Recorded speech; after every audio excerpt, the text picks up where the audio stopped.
So this morning, we are very fortunate to have Dr. Margaret Triyana, or she would like everyone to call her Maggie, I think, yeah.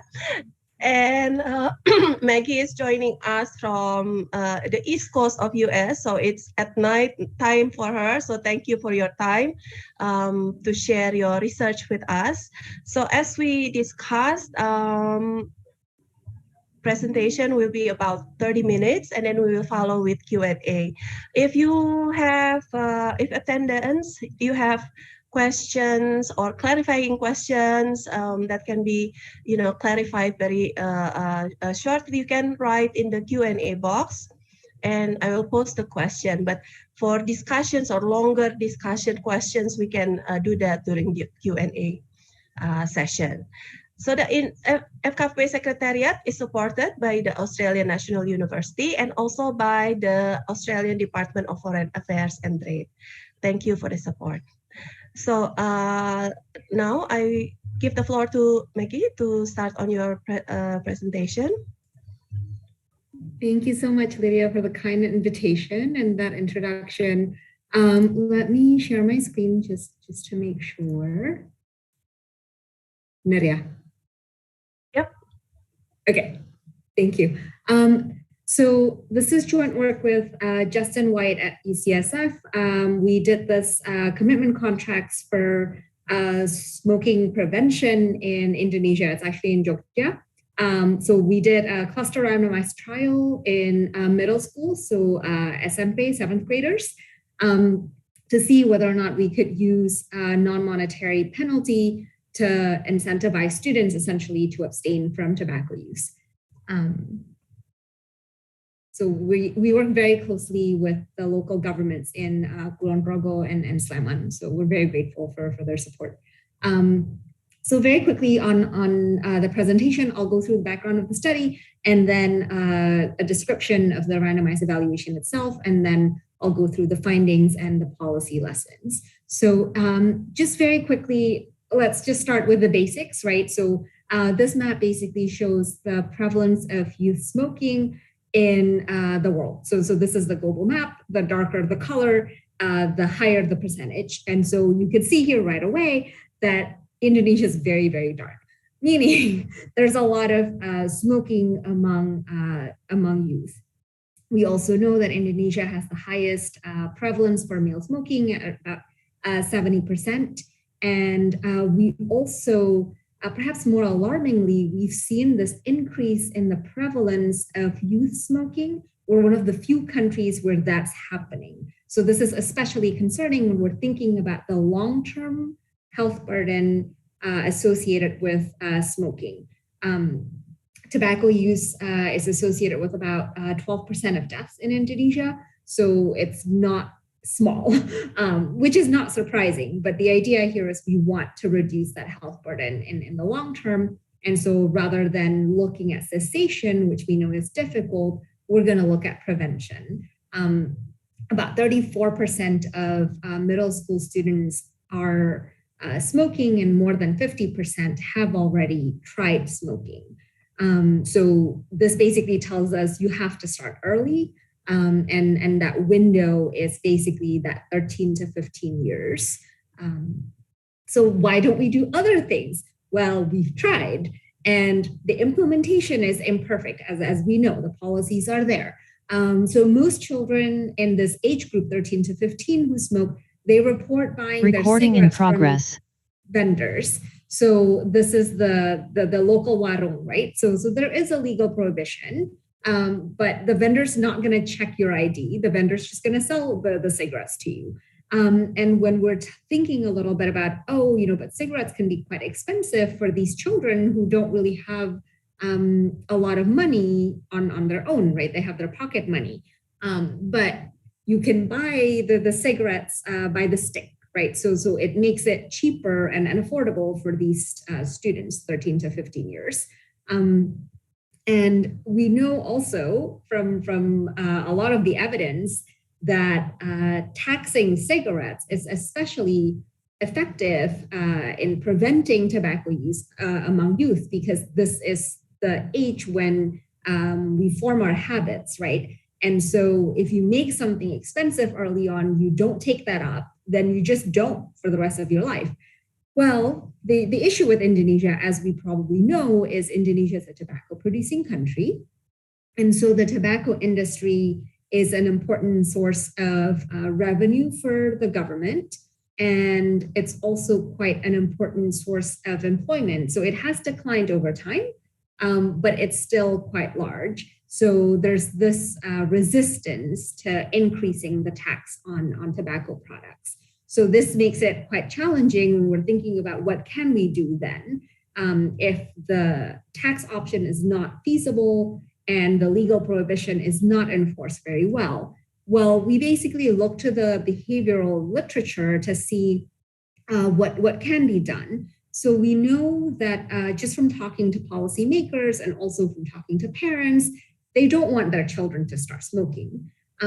So there's definitely this interest in how do we use non-tax tobacco control strategies, which would include prevention programs. So we see this as an opportunity to test a non-monetary program for smoking prevention for the youth in Indonesia. So we're quite different from other studies in the sense that, well, a lot of the studies have used monetary rewards or penalty, right? So you have to deposit a certain amount of money, and if you fail to commit, then you lose that money. Or if you succeed in committing to whatever it is that you want to do, then you get some money.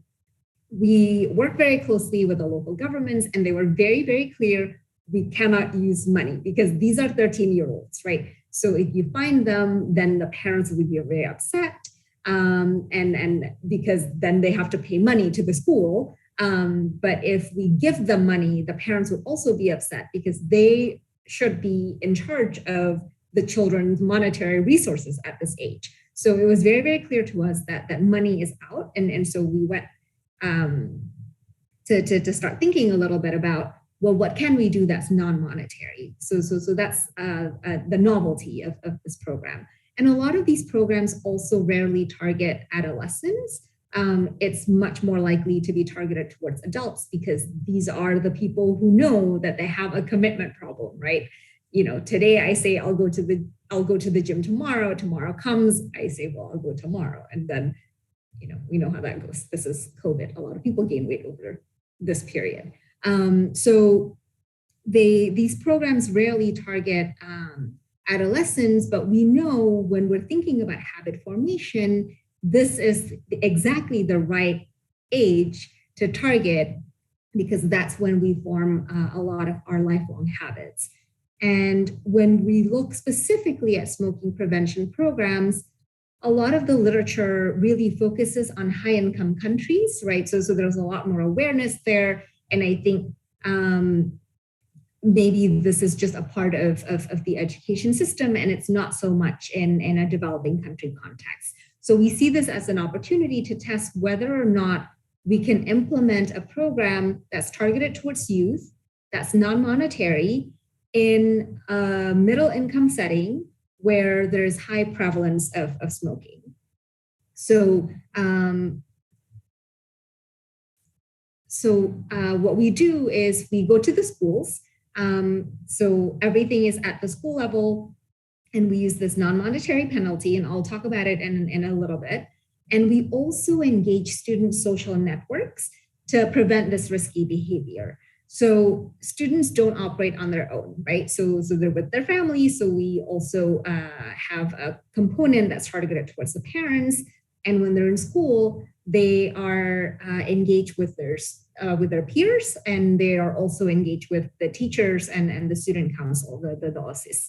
So we engage with all of these different components to also work with the student social networks to prevent tobacco use. So here's a little bit about the details. So we implemented a school-based field experiment with 72 middle schools, so 72 SMP, with about 2,700 students. So we have a control group and 2 treatment arms. 36 of the schools are randomized into control, and 18 into treatment 1, and another 18 into treatment 2. So all of the schools, all 72 schools, received an information session about the dangers of tobacco use. And then the 36 control schools received nothing else from us. So this is the business as usual. Whatever policies the school have, then it just goes on. And then in the first treatment arm, we provided this non-monetary commitment, right? So the students were invited to sign a pledge that says that they wouldn't smoke during the period of the study. And we sent a similar letter to the parents to say they would help monitor the students at home to make sure the students are not smoking. And then in the second treatment arm, it's the same thing. So they're invited to sign this pledge. The parents get the same letter. And then we add another component of school competition. So the idea here is to look to this youth sports literature, right? There's a lot about team spirits, and maybe we could target that in the experiment. So a little bit more about the detail. Oh, there's a question. Oh, sorry. So in the first treatment group, as I described, the parents were invited to sign a similar pledge. The students signed the pledge, and the schools would monitor the smoking status biweekly for 5 months. And then if the students failed to comply, they would receive demerit points in school, and they get a warning. And if they did a third time, we would then notify the parents. And this is a severe enough penalty because remember, these are 13-year-old students, right? And so for a 13-year-old, getting the parents to go to come to school for a disciplinary issue is a pretty big deal. So so that's the non-monetary incentive. It's a penalty. And then with the school competition, we added this component where we send them a message every other week if the school made it to the top 10. And then at the end of the study, if the schools were in the top 10, they received this reward. It's a plaque from the local government that says they did well in this tobacco prevention program. So what we hypothesize here is we're looking at this carrots and sticks behavior, right? So the first treatment, the commitment pledge treatment, is the stick basically. And then with the school competition, we added a little bit of a carrot at the end, but for the entire group, not for the individual. So we have that model of behavior change in mind. And then specific to the school competition, we wanted to target this group identity, the school spirit story, to see whether or not there's some of that happening. And specifically, we're also thinking about social learning, right? So students are in school, they form their habit not just on their own, but also through peer effects. So this is where we did the intervention. It was in Yogyakarta. It's 11 sub-districts in Kulon Progo and 8 sub-districts in Sleman. So for Sleman, they do have some areas that grow tobacco. So we deliberately avoided them because we knew something like this would not be acceptable. And if we're thinking about the external validity of the experiment itself, I think given that tobacco is very concentrated in specific regions in Indonesia, we're not super concerned about that, that we don't have the tobacco growing areas in our study. So this is Jogja, and here you could see where the schools are. So the treatment and control groups are kind of close together, but based on our conversations with the schools, specific schools have their own catchment area. So it's not likely that we'll get contamination of students transferring from one school to another. So that's the randomization. And just a little bit about the districts, and just to refresh your memory. So Kulon Progo has one of the strictest tobacco control policies in Indonesia. So they have the smoke-free zones. They banned tobacco advertising and sponsorship from various events.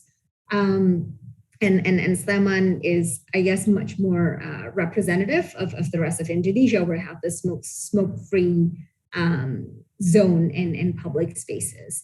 If we look at the smoking initiation in the two places, about 13% of smokers started smoking early, so before 15 in Kulon Progo, and about 9% in Sleman. So it looks like Kulon Progo might be a little bit more risky than Sleman, but this difference is relatively small. And if we look at the bulk of smoking initiation, is really in this 15 to 19-year-old group. So this is why we decided to target the 13-year-olds for our study. So as I mentioned, the study population is 7th grade students. So we only work with the boys because we know that smoking among women is rare. It's about 2% in Indonesia. So we're just going to focus on the boys here. So they're all in 7th grade. So they're 13 to 14 years old. So we're really targeting early prevention here. The schools are quite large. On average, they have 4 classes per grade, so 12 schools total in 7th, 8th, and 9th grades. And we have about 2,700 students in the study. I should note that the demerit points in our program is kept separate from the schools with demerit points already, because with the school's demerit points, if you accumulate certain points, then you might get suspended, then there might be other consequences, and we certainly don't want that, right? This is very much unethical to deny a child his education because of a study. So the demerit points in our system is deliberately kept separate. So in terms of the timeline, this is a while ago. So we started in January 2017. So before the implementation, we did a baseline survey, and then the intervention period went on between January all the way until May, right when the students had their final exams, and then they had their end of year break, and then we went back to the schools in August when the students are already in 8th grade, and that's our end line at 8 months. And I should also note that we did an unannounced audit at 3 months just to check the implementation and sort of the immediate effect of the program. So you can think of the 3-month effect as, you know, the monitoring effect and the effect of the program while it's ongoing, right? And then the monitoring ended in May, and then the students are in 8th grade. And at that time, they didn't have the new OSIS in place. And so we really couldn't get the monitoring going so early in the school year. So the 8-month result can be considered the persistence of the effect and the effect of the program after the monitoring has stopped, right? So there's really no new intervention in 8th grade. So in terms of the implementation, we did the biweekly reporting during school assembly or physical education so that we minimize that disruption in their day-to-day education. And we work very closely with the student council, so the OSIS members and the guidance counselors. So every 2 weeks, they get a form that says, did you smoke? Did you see anyone smoke? And then this goes into the student council, and if there are students who smoked or reported to have smoked, then this report goes to the guidance counselor, and the guidance counselor can then follow up with the students separately. And then this is how we can track the implementation of the program, and also for the school competition, this is how we rank them based on the reporting of the student council. And we did this unannounced spot check in the 3rd month.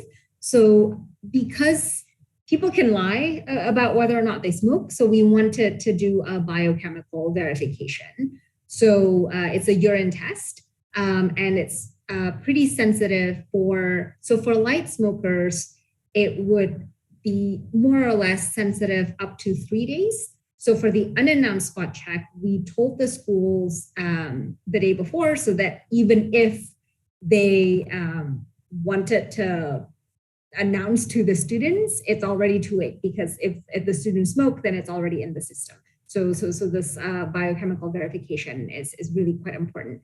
And we were originally a little bit nervous to see, are the parents going to be resistant, and the teachers, right, that were collecting the sample, but they were not.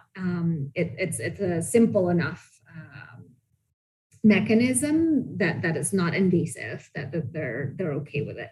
So in terms of identifying smokers, we combine the cotinine test, right? So this is the urine test, and then the self-report, so whether or not you smoked in the past week, and then the friends report. So from these forms that the OSIS collected. And then we also did an audit of the student council reports to make sure that they were indeed collecting this data during the study. Students can also report directly to the student council or the guidance counselor or the school principal. They can also email or text our program administrator. And Kali was the one who was helping with all of that. So thank you, Kali.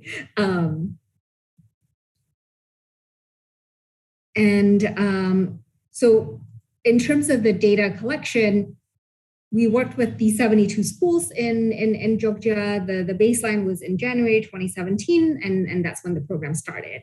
We did a school survey, so it's for the principals and the guidance counselors.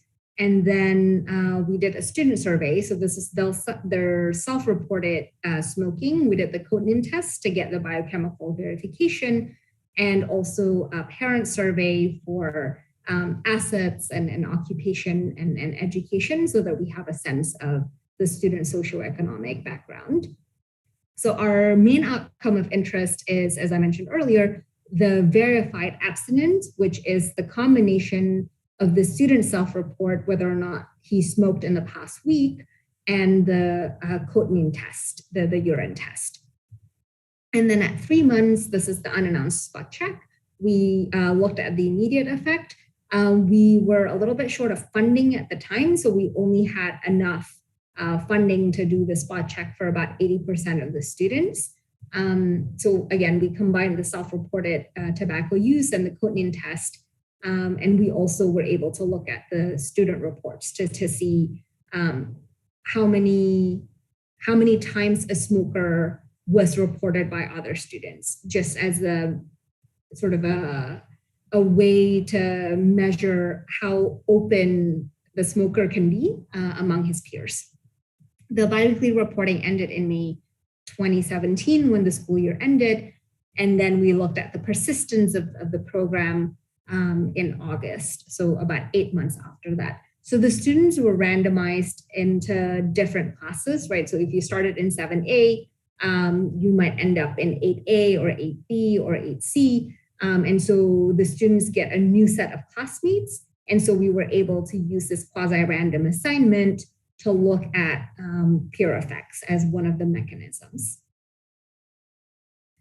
So for the estimation, it's a randomized trial, so it's a pretty straightforward intent to treat. We pooled it at 3 and 8 months, and then we also did the two separately to see whether or not the 3 and 8 months results can be distinguished from each other.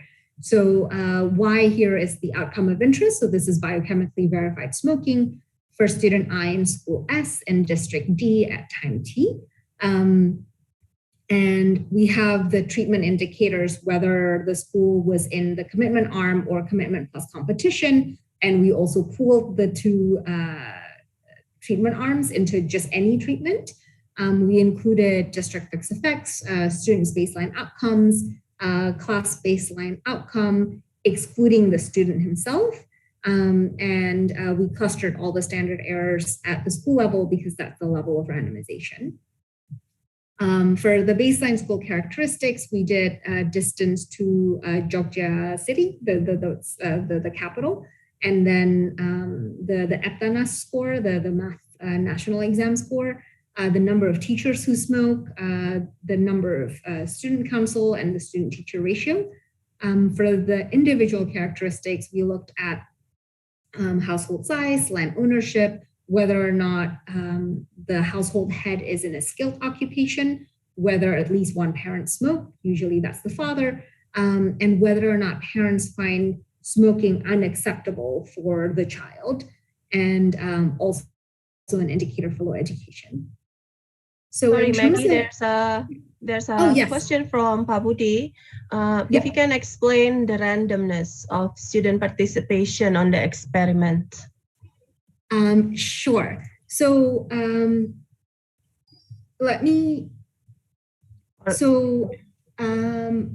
in terms of the, sorry, Pabudi, would you mind coming in? So when you said the randomness of the participation, are you thinking about attrition, or are you thinking about the balance of characteristics across treatment and control?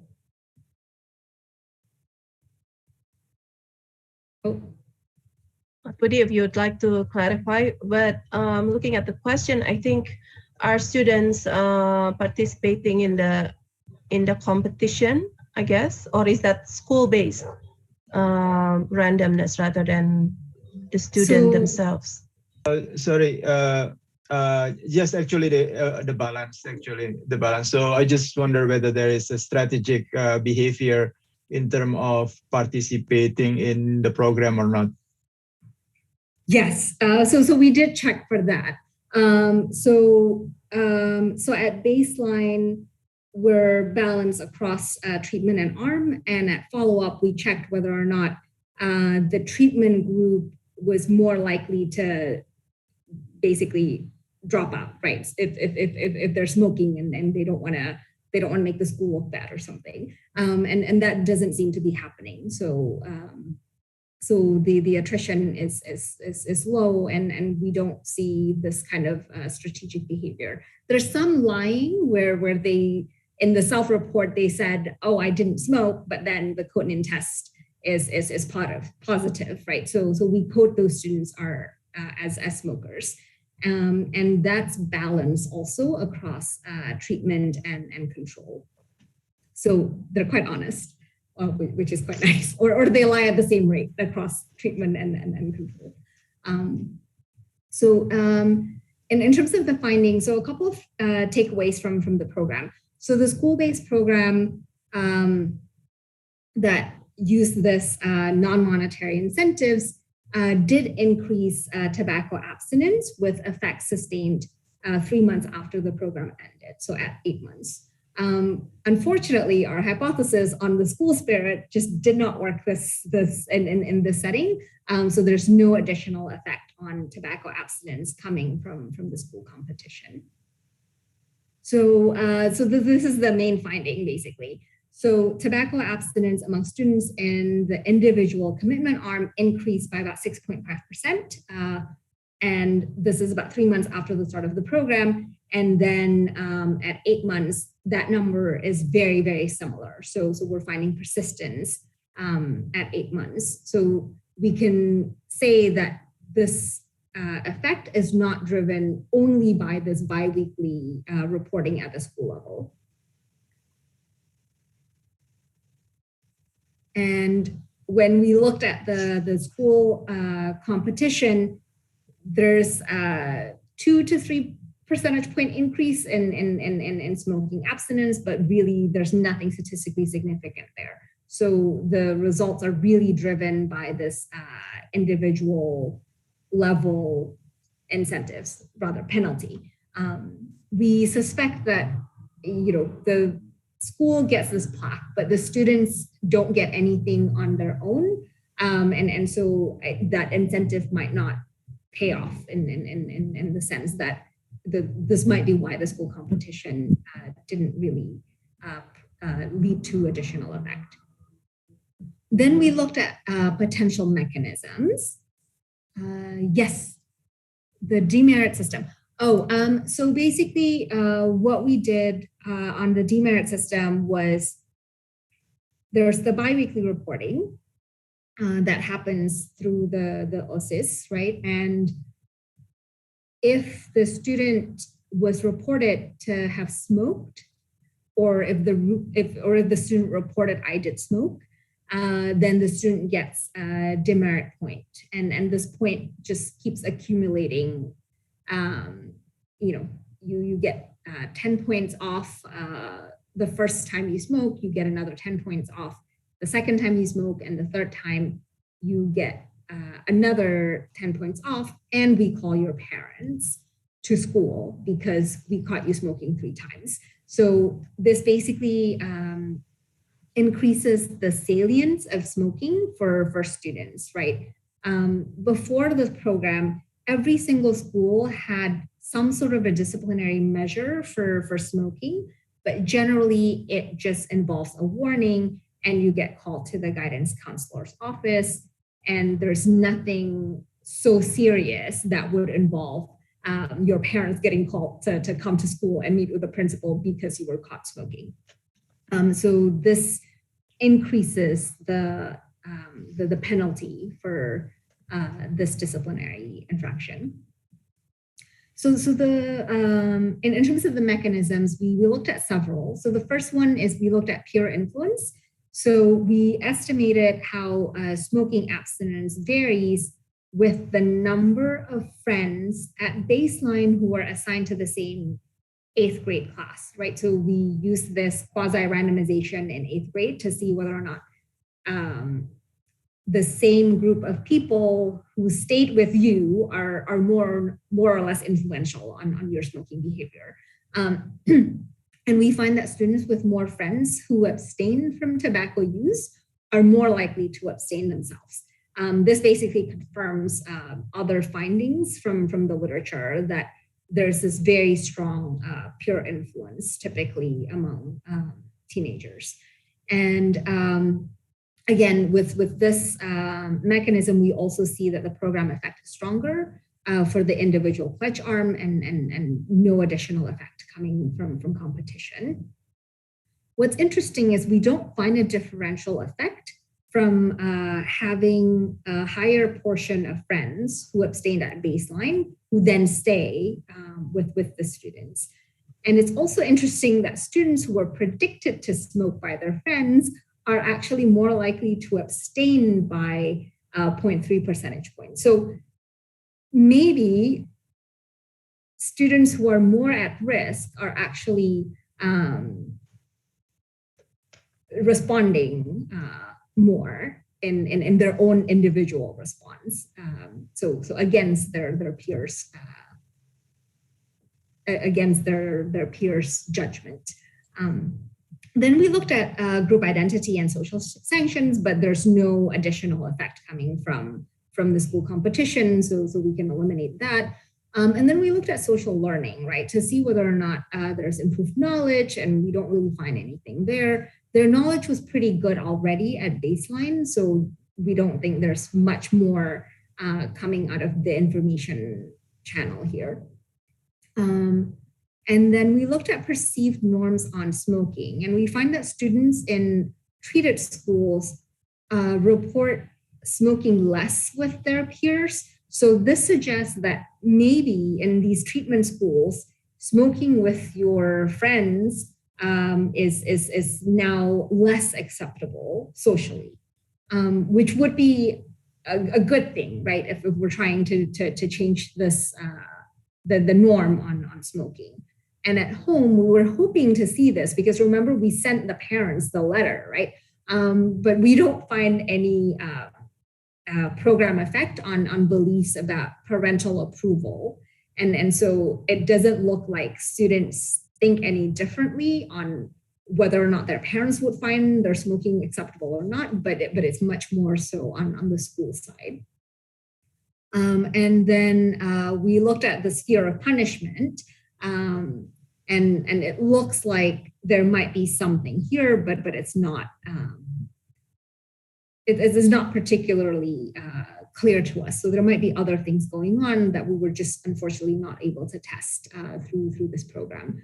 We also found very limited program heterogeneity, except that truant students are less likely to be successful in this program, and students whose parents are in skilled labor are also less likely to abstain, and larger schools are more likely to abstain, and schools with higher math score. So this might give us an indication for how academically minded the students are in these schools, and so then they stay away from risky behavior. We then did a cost-benefit analysis. We compared our prevention program to a cessation program from the Philippines, just because the setting is quite similar. So we looked at the cost per unit, the cost per quit in the Philippines, which is about $700. And for our study, the cost per smoker averted is about $180. So when we plug that into the cost-benefit ratio, we find that the benefits exceeded the cost by $3,000 to $7,000, depending on the assumptions on the rate of decay post-treatment. So to conclude, and then we can go to the Q&A. So I'm going to hold off on the question that's posted. So we find evidence that suggests that a non-monetary penalty is effective for this kind of preventive health behavior. And there may be other opportunities to enhance commitment contracts, this type of intervention, by really trying to target a social network a little bit for this age group. And also, it would be exciting to see whether or not there might be other opportunities to scale this up to other countries or other districts in Indonesia. Let me stop there. Thank you so much. Right, thanks a lot, Maggie. Very clear presentation and very interesting findings. We have one question from Pak, I guess, Tubagus Kusni, about the difference in the overall effects between Kabupaten Kulon Progo and Sleman. If you would like to take this question first before we and I invite, if you would like to ask questions, to write it in the Q&A box, or you can use the raise hand feature. Jangan malu-malu, silakan kalau ingin bertanya dalam bahasa Indonesia juga bisa. Also on YouTube, please feel free to write your questions or comments in the comment box on YouTube. Silakan, Maggie. Okay. For this paper, we ended up not splitting Kulon Progo to Sleman, but for the presentation to the districts, we did.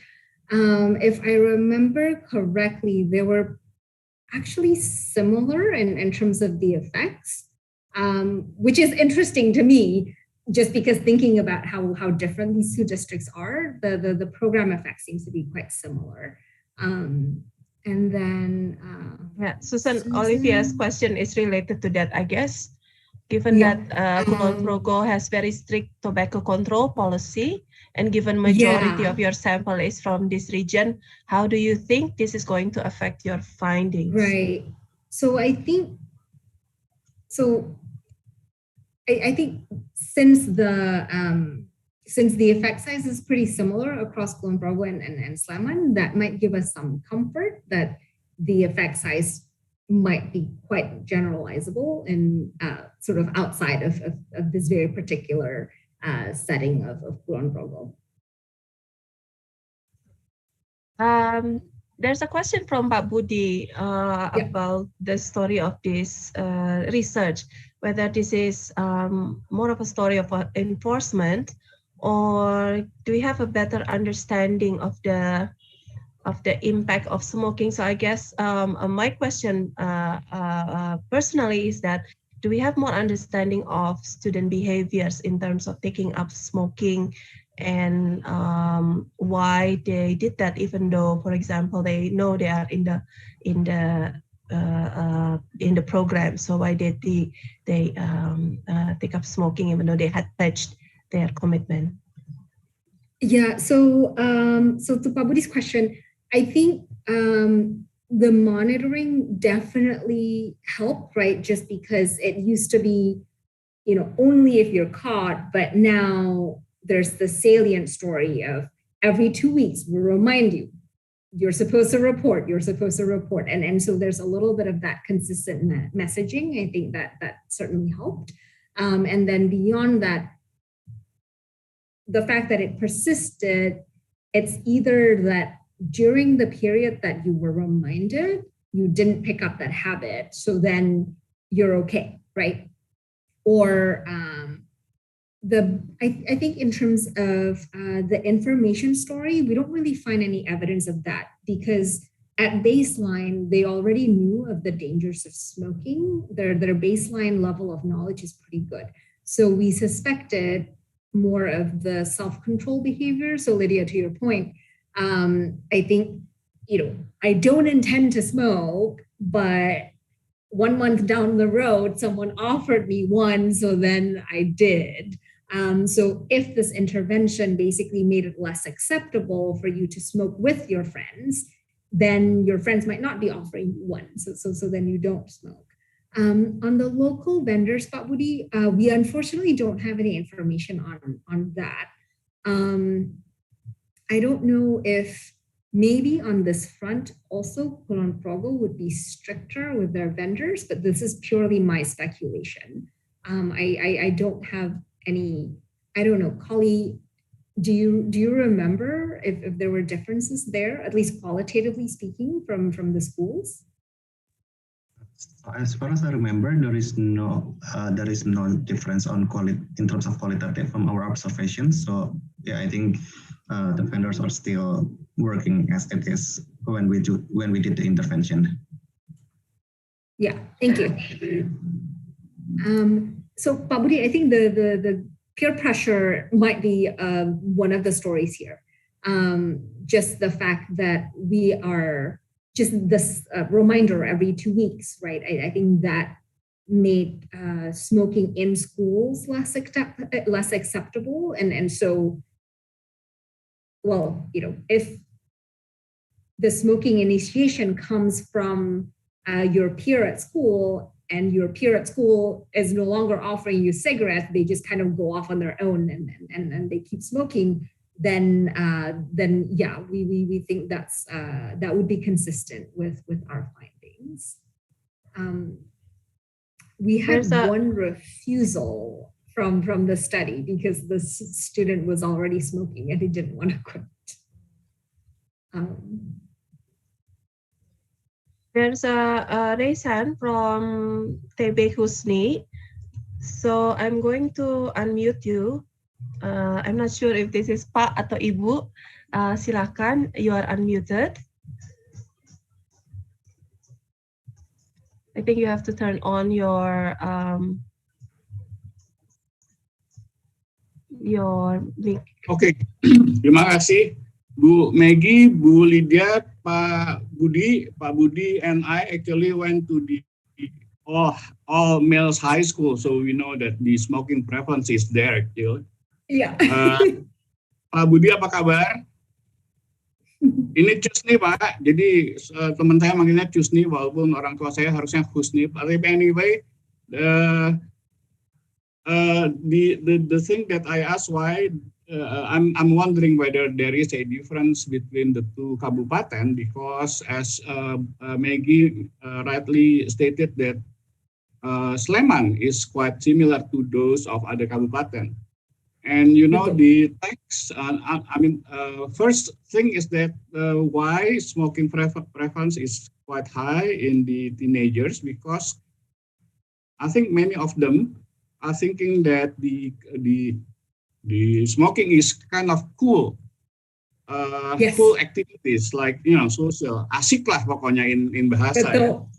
Betul. Especially when you can see from the banners in Sleman and others kabupaten that many sponsorship by the sports activity who has the athletes has very muscular bodies and others like music sponsorship that kind of things. That's why I am very interested in the two kabupaten, especially when we want to generalize into other kabupaten. So I think it would be very interesting.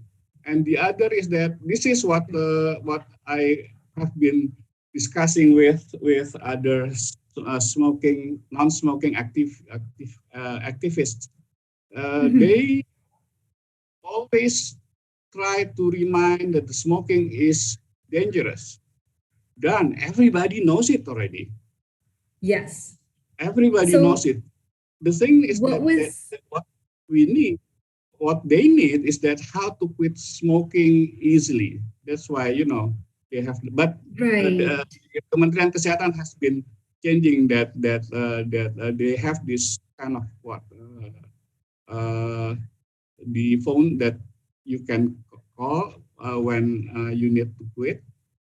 And the other thing is that on the sin tax, Indonesia's tobacco tax has been quite high, but as you know, we are not implementing as like, for example, U.S. Scheme that the tax would be the sin tax that is especially used to decrease the smoking prevalence. The tobacco tax will be supporting the overall budget. But the thing is that if we increase the tobacco tax, and all we can do is increasing the tobacco tax to the three main producers, quote unquote, legalized producers, which comprises more than 90% of the market. Excuse me, Pak Kusni. Is there a question that you would like to follow up with? Yeah, this is what I want to comment. Of another 1 minute, please. Sorry. Okay. If we increase the price of the tobacco, there will be many spread of the quote unquote unlegalized tobacco, the cigarettes that doesn't pay any tobacco tax. And as you mentioned rightly, that there are activities of the ketengan, what they call it, stick ketengan. So I think it would be very interesting to see that. But bottom line, I like this study because it's randomized, but the challenges will be, to extrapolate, to generalize into other kabupaten. Thank you. Sorry. Are you calling in from Kulon Progo atau Sleman, Pak? I live in Jakarta and I work for Bappenas actually. Now. Oh, okay. Noted. Thank you for the comments, Pak Kusni. No, thank you, Pak. No, I think you're right on the long-term health burden, and I think this is why. Jadi kita ambil strategi prevention supaya, karena kita tahu cessation itu jauh lebih mahal dan juga kadang-kadang untuk reverse the health effects juga nggak terlalu gampang gitu. Jadi so we wanted to try prevention instead.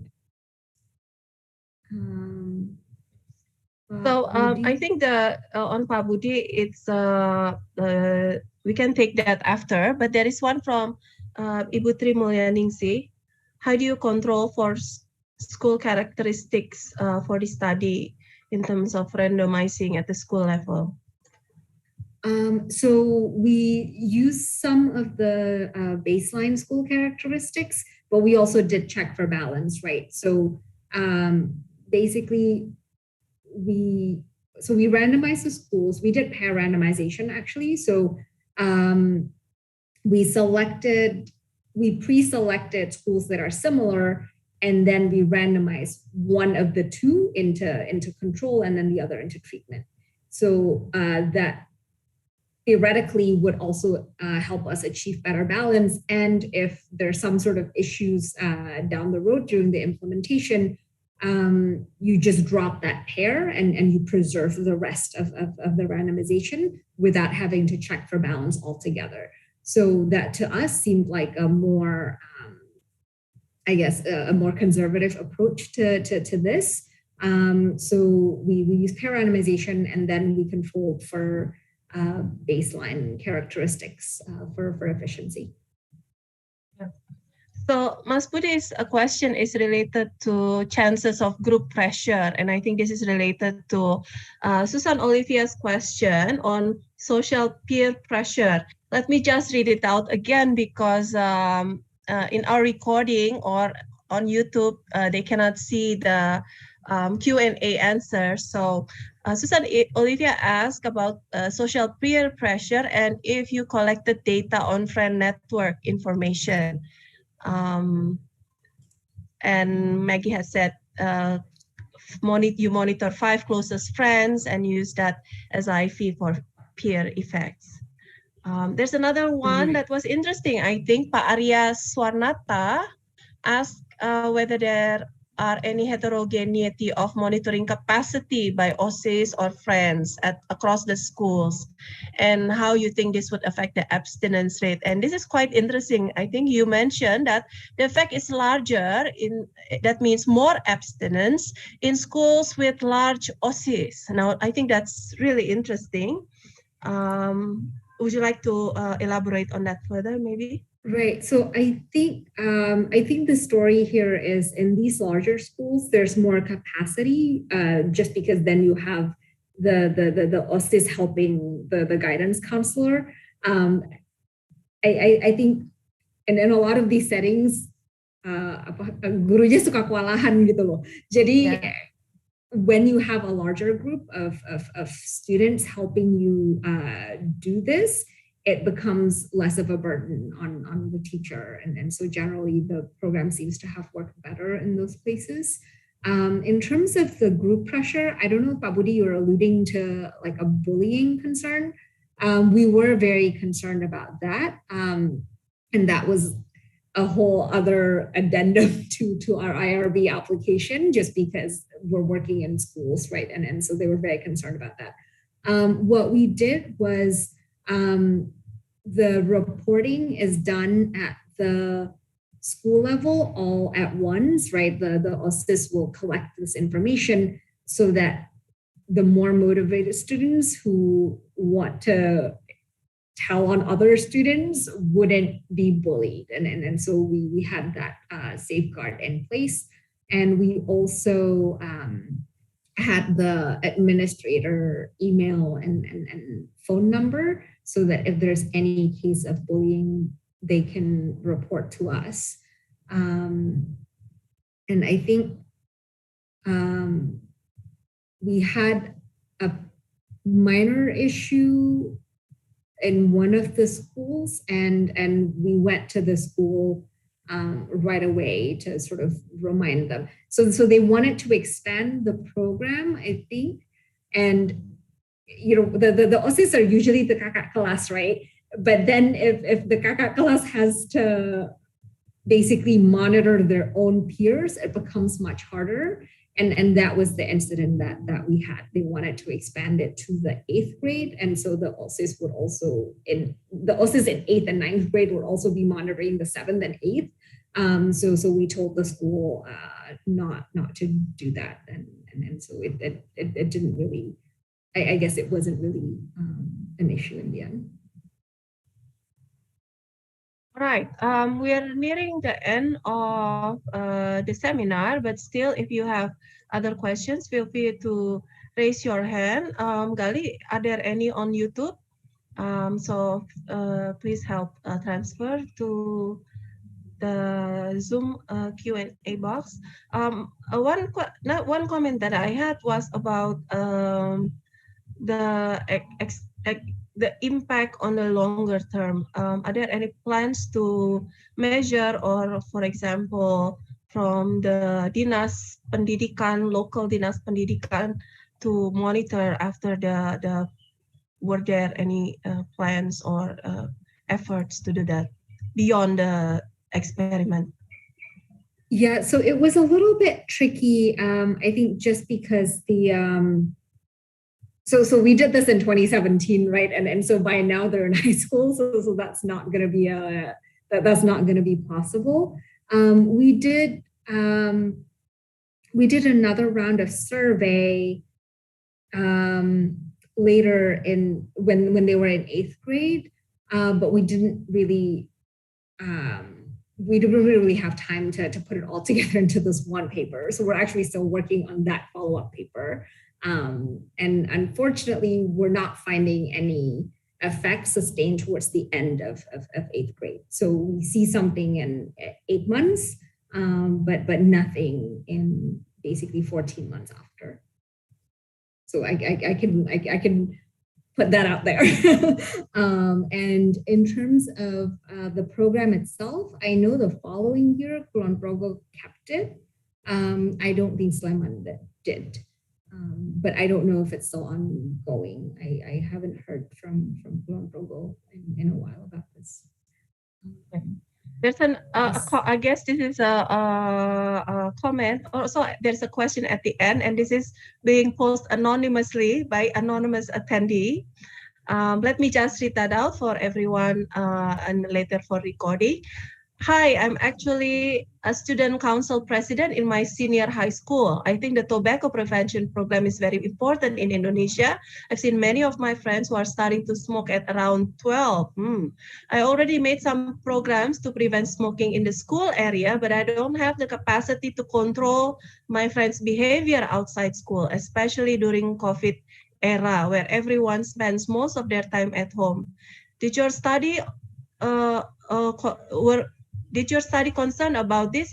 How do you prevent smoking outside of school? So if you have any insight, I guess, Maggie, about there's this peer pressure or reasons why they start smoking, but the reasons come from outside school.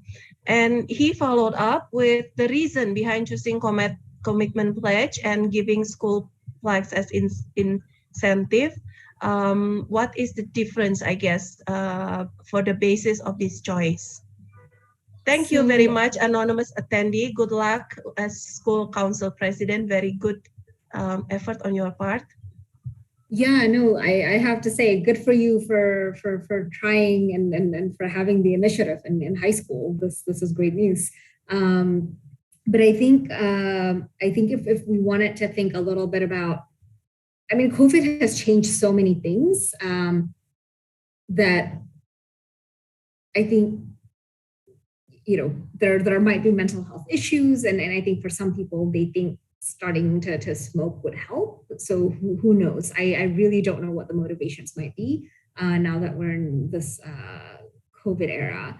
I would say though that I think the mothers, at least based on our qualitative study while we were designing this, mothers are especially concerned about their children smoking. And so this might be one avenue to try, right? So, you know, students don't just, they're not just individuals, right? They're also a part of a family. They're also a part of a friend circle. They might also be a part of a religious group. And these are all part of their day-to-day interactions. And so there might be things that we could do to change the norm around smoking in those areas, then that might help. I think stepping away from the smoking is cool moment is particularly challenging in a place like Indonesia, where you have almost 70% of men smoking. One thing we did find helpful, which really kind of surprised us, was in our information session, we included a poster on how smoking causes premature aging. And that really struck a nerve for these young people who basically don't want to look old. And so appealing to vanity, shallow as it sounds, seem to have worked for these students, because we basically talked to some of these students. Well, what do you think about this poster? What do you think about that poster? And like, oh, it might give me wrinkles. So we went with that. And then in terms of choosing the commitment pledge versus something else, we basically worked with the local government to see what would be acceptable. So initially we wanted to do a price at the end if you succeed. So if you succeed in not smoking, then we'll give you a raffle ticket, and then at the end of that we'll give you an iPad. But the schools basically said this is like gambling. Some parents will strongly object. So then we had to switch gears and find something else that's acceptable. And so I think figuring out what that is very, very important, because otherwise it would just be unacceptable and it wouldn't even get implemented.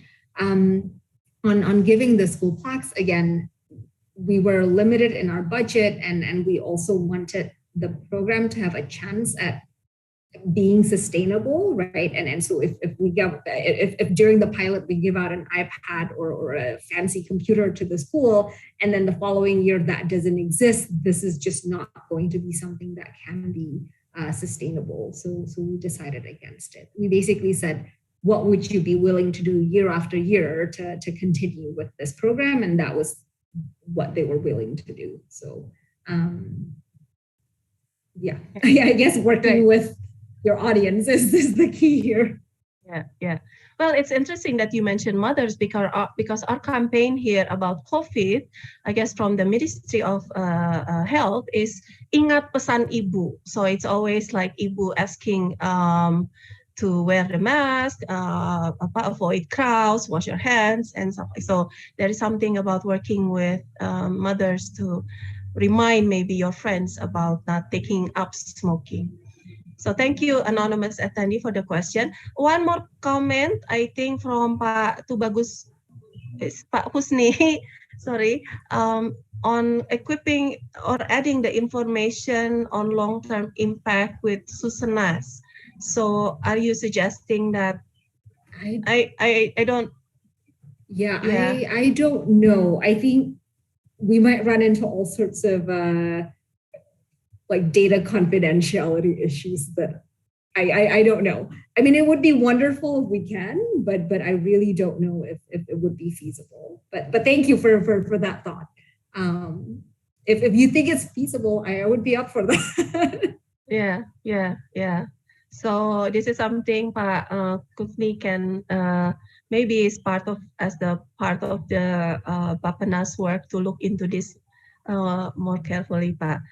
Mas Budi, the issue we want to know is not so much of enforcement, however, whether people are really want to avoid or stop smoking for some good reason. So I guess the conclusion is rewards do work.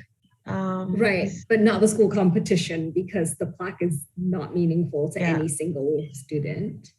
Yeah, okay. But it also takes this kind of monitoring effort that I don't know how many schools would be willing to do. So I think it really depends on how important the issue is for the school. Sorry, rewards. So rewards do not work. Well, not the competition, but the competition does not work beyond the reward. Yeah. I mean, penalty, I guess, in this case, is a negative reward. Yeah. Okay. All right. So thanks again. We are at the end of we're a bit lewat from the plan. Thank you very much, Maggie, which is now, I guess, more than 10:30 p.m. at night in Maggie's time. So thank you very much for your time. Thanks everybody. And this is recorded. You can look at it again on our social media channels, also on YouTube, and the slides will be put up later on our the usual G Drive. I'll put that in the chat box.